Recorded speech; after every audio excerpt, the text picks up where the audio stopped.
So, it's my honor to officially welcome tonight's featured speaker, Illinois State Representative Dave Vella.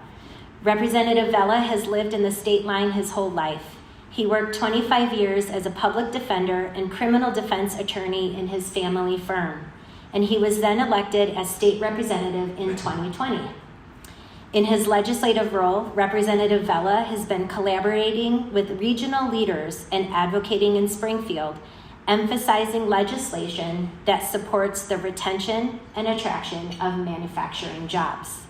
He recently sponsored the just passed Reimagining Electric Vehicles in Illinois Act, which is a groundbreaking program that is designed to bolster Illinois electric vehicle manufacturing. I think we're going to hear about that tonight.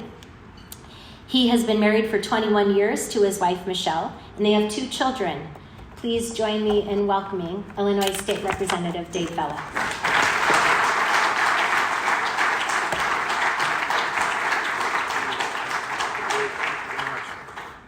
And before I go any farther, I'm not kidding. I've only been doing this for 2 years, less than 2 years. Tanya has been the hardest working and most professional person I've dealt with. You're all great, but she's been amazing. Well, Gary, Greg, I'm sorry, Greg. Can we have one more round of applause for Tanya, please? Please. Well, all right. I'm not much for these things, and I was told to spend at least, I think Greg told me he said 2 hours. You want me to talk for 2 hours, you said? All right. So a little bit about me, and I think we talked a little bit about me. I've lived in the Rockford area my whole life. I went to Augustana College, came back here, went to NIU for law school, helped run a family firm for about 25 years where I did mostly criminal law, juvenile law, a little bit of divorce. I used to say, if you're coming to see me, you did something wrong in your life. And I knew about hiring people, I knew about firing people, I knew about budgets, and I knew about what a small business takes to keep going. Yes, it was a small family business with my father and my brother and my mother, and that has its own interesting facets to it. But once I got to a point where, after 25 years, and I'm not tooting my own horn, I got decent at being a criminal lawyer, and I found the cracks in the system, and I realized there's too many cracks in the system. I wanted to fix the cracks. Let's just say that. As was said, I've been married for 21 years to my beautiful wife, Michelle, who could not be here. She's down in Florida at our place in Marco Island, which is, I think kind of crappy of her, but you know what? God bless her. My daughter's at UW, freshman, just got done. She made the dean's list. She's going to be very upset if she sees me say this, but she made the dean's list. I'm very proud. And my son is a machinist at Forest City Gear, and he's been there for about 4 years, and he loves it.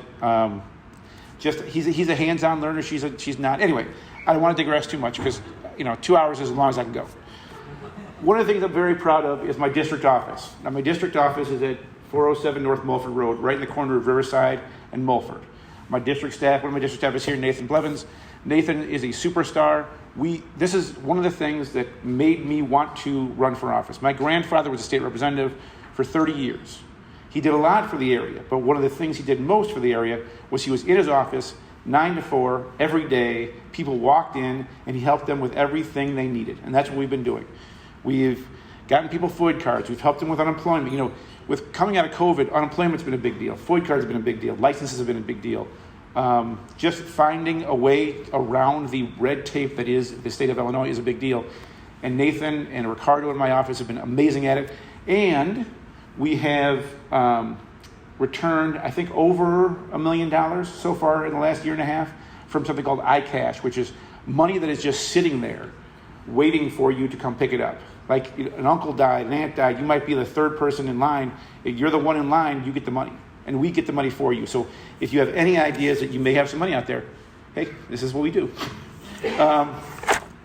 So now, this is the fun part. So I was elected by one of the smallest margins in the history of the area, 200 votes, in the old 68th district map. Now that obviously goes into Lowe's Park, McChesney Park, Rockford, and down into Cherry Valley.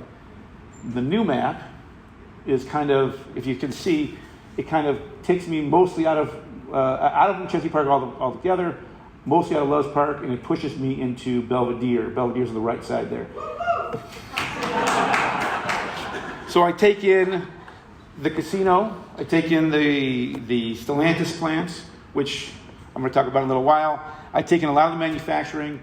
I am, though, somebody who is of the state line. So just because I left McChesney Park, and just because I don't have as much of Loves Park, doesn't mean we're not going to be there for you. We actually have a saying in our office, and nobody gets turned away. So we have people coming from Chicago, some from Duran. So what's good for McChesney Park is good for Rockford, is good for Loves Park, is good for everybody. So it can't be just, this is who my people are. All right. Why I ran. As I talked about, my grandpa was a state rep for a long time. I was very proud of him. I looked up to him my whole life. I wanted to do something more than just get people out of jail, which it was, it was an important thing and help people, but I wanted to kind of move the ball down the lane when it came to making the Rockford area better. I was born in 71. I remember when Rockford was a booming manufacturing town. I'll make this a little bigger. But one of the things that I realized was that the criminals have started getting younger and younger. So when I first started 25 years ago, criminals were 21, 22, 23 years old. Now the criminals are 14, 15, 16 years old. These are the ones that are doing the shootings. These are the ones doing the carjackings. These are the ones doing most of the violent crimes in the area. I knew them. I knew their parents. I knew their grandparents because I represented them. And I realized there's something we need to do to kind of change the game for them. And I'm a big believer, and my wife and my family is a big believer in the value of work, getting people jobs, and making sure that they have something prepared for them when they get out of high school. So, and I remember when we used to have the Votech Center out of Jefferson, and it's gone now. So my goal, my long-term goal, and I've been working with Patty over at Harlem, and I've been working with Belvedere, and I've been working 205, is to get vocational training back into schools so that our kids are ready for life after high school. I don't care what their SAT scores are. I don't care how many, grade point averages. If 2 years out of high school, they're sitting in their parents' basement, smoking pot and playing video games, we did a bad job. If they have either in college or have a job, then we did a good job. So that's the core reason I ran. And the other reason I ran was no one trusts politicians anymore. They used to.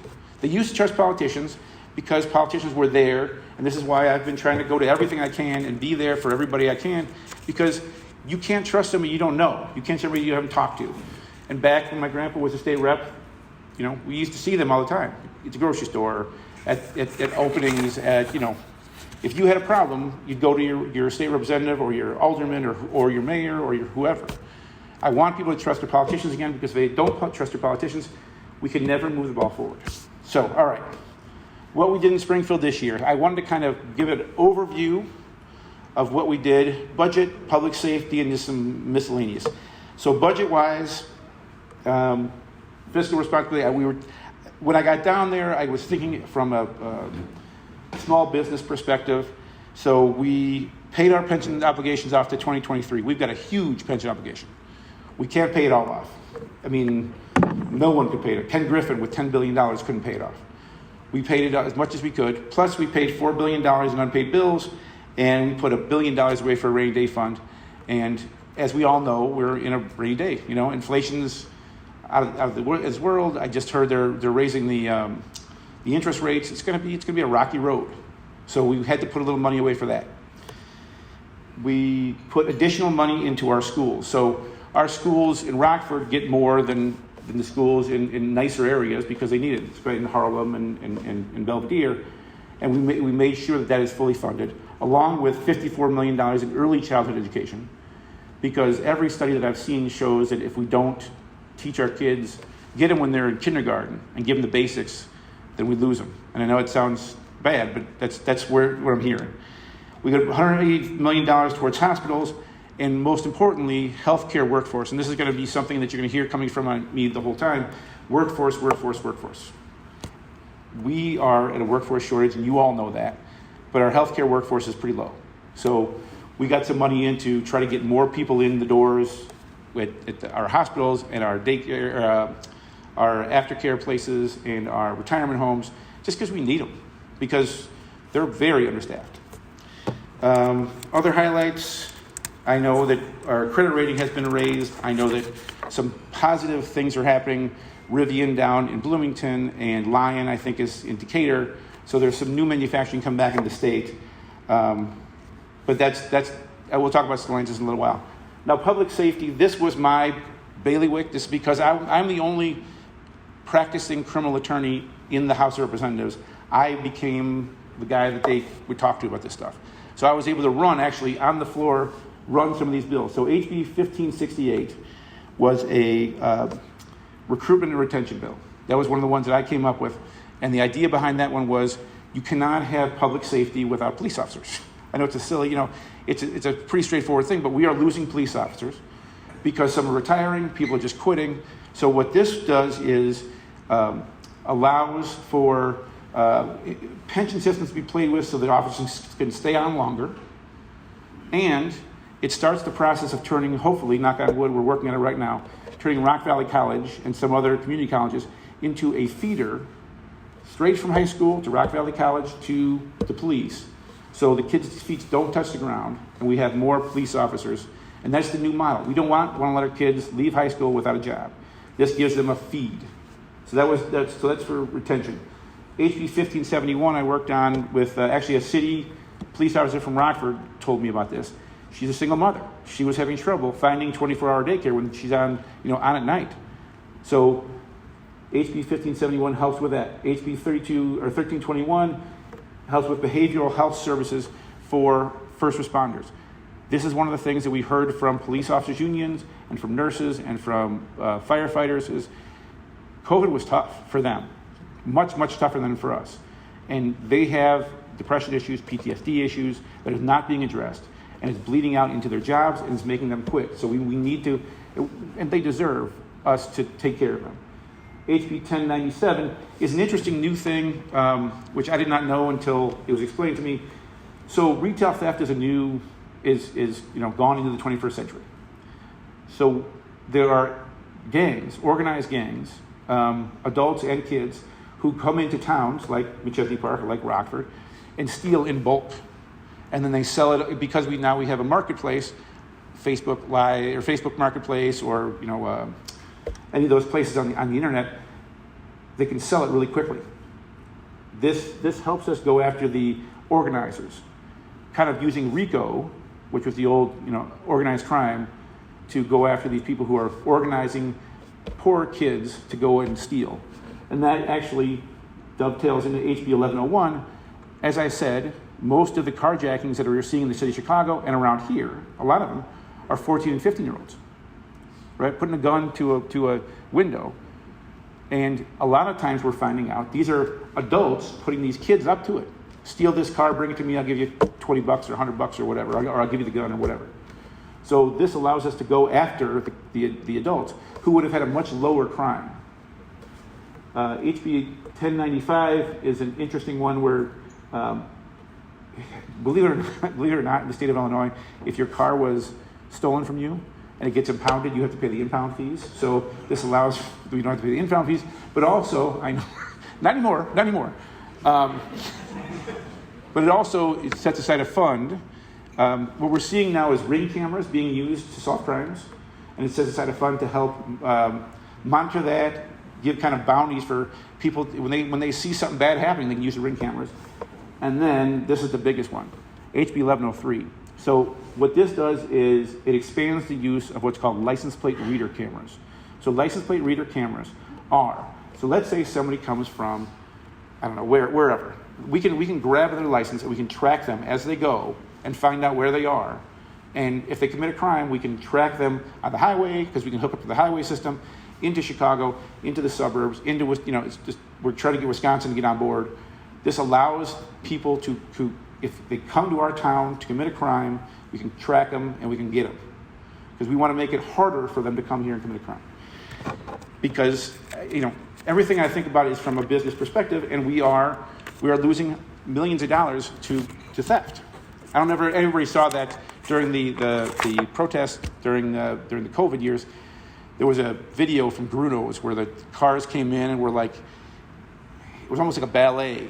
Those cars were tracked through the LPR system back into Chicago, and a lot of those people were caught. All right, so that was public safety, then COVID relief. So July 1st, and I'm sure you've all heard of it, there's a grocery tax suspension, a gas tax suspension, and a doubling of the property tax rebate, which the grocery tax is supposed to be about $40 million or $400 million. The gas tax, $70 million, and the rebate is about $300 per household. Now that's in a state the size of Illinois. That's not a ton of money. What they tell me is it averages out to about the one extra paycheck in an average home in the state of Illinois. That's supposed to give a little bit. That's what I know. I'm not an accountant. I see people shaking their head. I don't know, but that's not enough. There's still a lot more needs to be done, and I'm working on that as we speak. But right now we're out of session. There's also the earned income tax credit was doubled, and we also gave more money to the local distributive fund, which I know that I think if Mayor McNamara was here, he was really looking forward to that, and that's coming. I know COVID's been hard for everybody, and I'm trying the best I can, especially in our office, to find every loophole I can to give them as much as I can, especially in a small business, because I know how hard it is and the margins are so close, but we're all kind of going through a tough time right now. All right. So what I am most proud of in the last 2 years, and Tanya was nice enough to talk about it, was, well, the REV Act, which I'll talk about, and then CEJA. So CEJA was a bill that took forever, but for us, what it did was it set up community green hub, job hubs, so that we can start training our local people, local kids, hopefully, in the new green economy. But more importantly, it saved the Byron nuclear power plant. We were, and I don't know if the news made it known, we were a hair's breadth from shutting down the Byron nuclear power plant. And if we would have shut down the nuclear power plant, I don't know if you've been keeping track of the energy prices down below 80, but they're looking at $600 to $700 more a year just in every household, plus brownouts. And in fact, there's been talk of brownouts this week. And that's because they do not have the nuclear fleet that we do. We have a great nuclear fleet. We would have lost them all if we wouldn't have passed this. And that was a big thing. And we were back there, and we held their feet to the fire and saved the Byron nuclear power plant. And because of that, our energy prices comparatively are much lower, much lower than down south. It doesn't have the nuclear power. And my intention is, long term, if I'm lucky enough to go back and I can keep working, that we bring more nuclear power to the state of Illinois because it's cheap, it's clean, and it's reliable, and it creates good jobs. And I don't think there's any reason not to. Also, the CEJA is going to make our grid one of the greenest in the country, which is, it's cold solace to somebody whose bill is going up, but it is one step towards helping us. Now, I believe if we can get these nuclear power plants going, bills will come down, but it's going to be work. It's going to be time. The second thing we did, which was something I was very, very proud of, was the REV Act. So the REV Act is reinventing electric vehicle manufacturing. The idea being is we're trying to turn Illinois into the Silicon Valley of electric vehicle manufacturing. So we've got Rivian, which is a truck manufacturer. We've got Lion, which is also a truck manufacturer. What we're trying to do is get Stellantis and Ford, right? So what this bill does is it incentivizes manufacturing of cars, but also incentivizes manufacturing and installation of charging stations and the infrastructure. Because this is like going from, horse and buggy to internal combustion to electric vehicle. There's going to be a lot of infrastructure. There's going to be a lot of work that needs to be done. And I'm at the doors. I'm talking to people all the time, and they say, "There's no way I'm buying an electric car. It's too expensive." I don't know if I watch the Super Bowl. Every ad in the Super Bowl was for an electric car. The electric cars, and I talk to them, to the manufacturers, and I talk to their reps, and they keep saying, electric vehicles are it. And I don't currently drive an electric vehicle, but from what I'm being told, by 2045, there's not going to be any more internal combustion engines being built in the state of the United States. That's what I'm being told. I'm not a manufacturer, but we got to prepare for it because that's what they're telling us. If we are going to do that, we're going to need the infrastructure. We're going to need charging stations. We're going to need better batteries, and we're going to need cars manufactured. There's a Ford plant in Chicago, and there's the Stellantis plant in Belvedere. I, and Nathan will probably tell you, I spend most of my days working Stellantis to get them to commit to putting cars in that Stellantis plant, electric vehicles. Because if we can get them back up to 3 shifts, if we can get that going, It's going to be such a boon to the area. And I remember when the Chrysler plant used to be 3 shifts, and it's not right now. And the people in Belvedere that I talk to are hurting.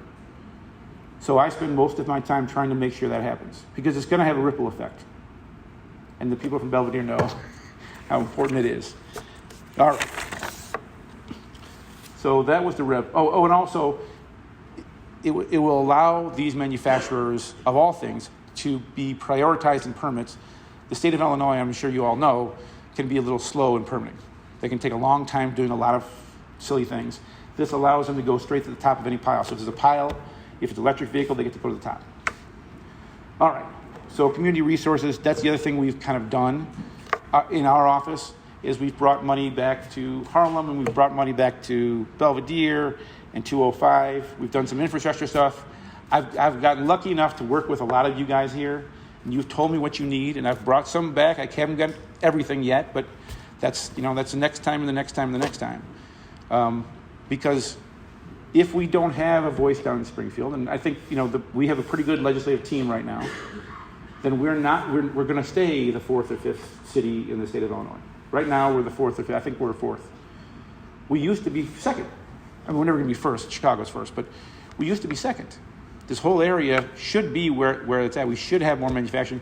We should be a power player. We should be at the table, and that's what I'm hoping to do. And every time you guys tell me you need something and I can get it for you, I think it helps. All right.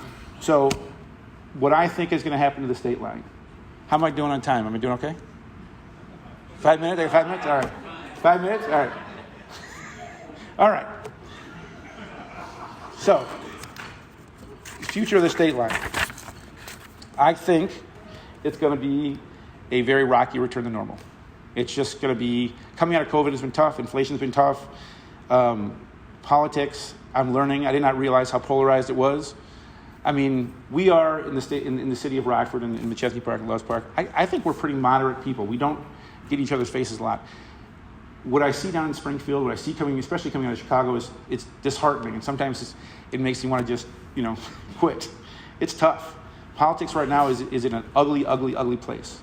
So what I've done to try to kind of get past it is just to focus on here, focus on Rockford, McChesney Park, the state line.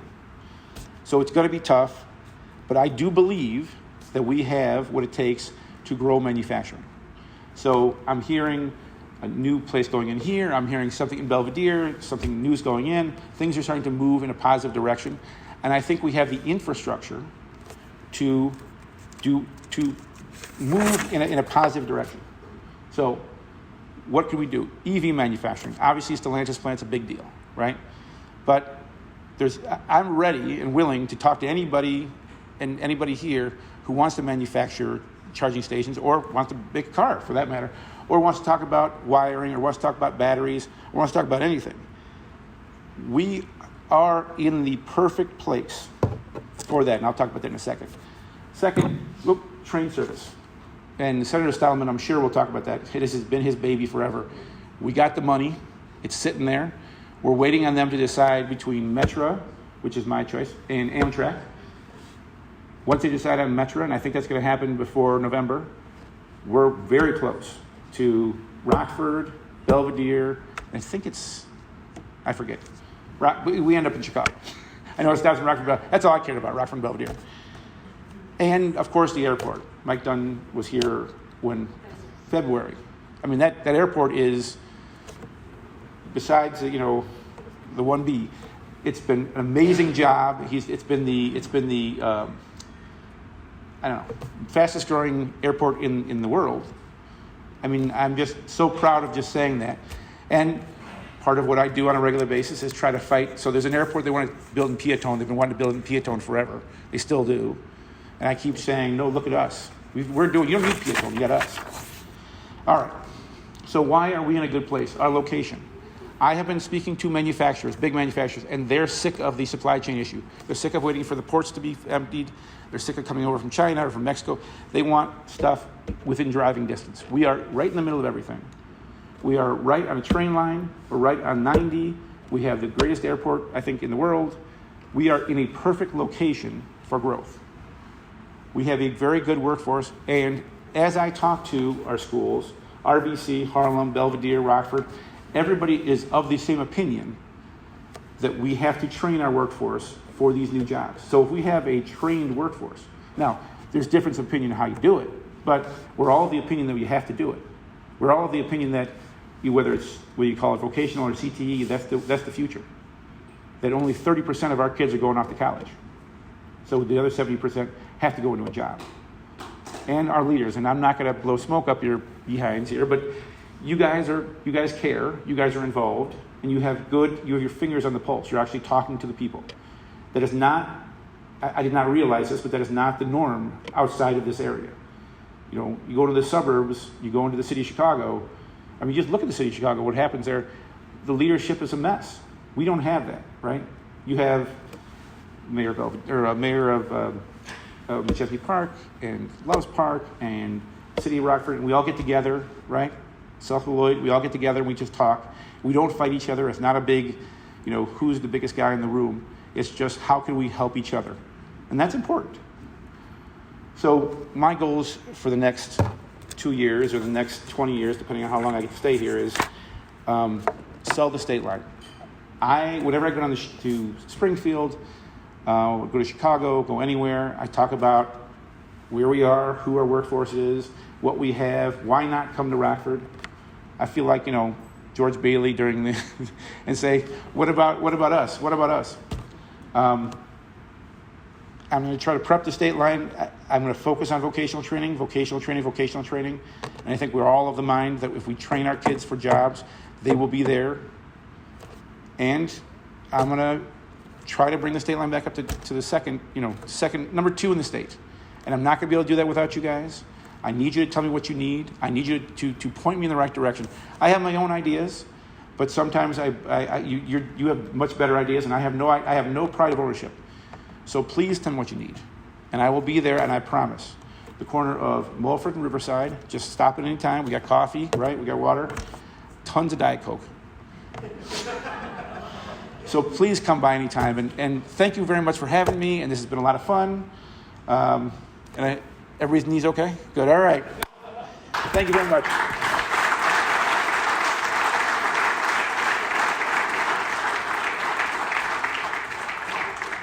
Thank you so much, Representative Vella. State of the state.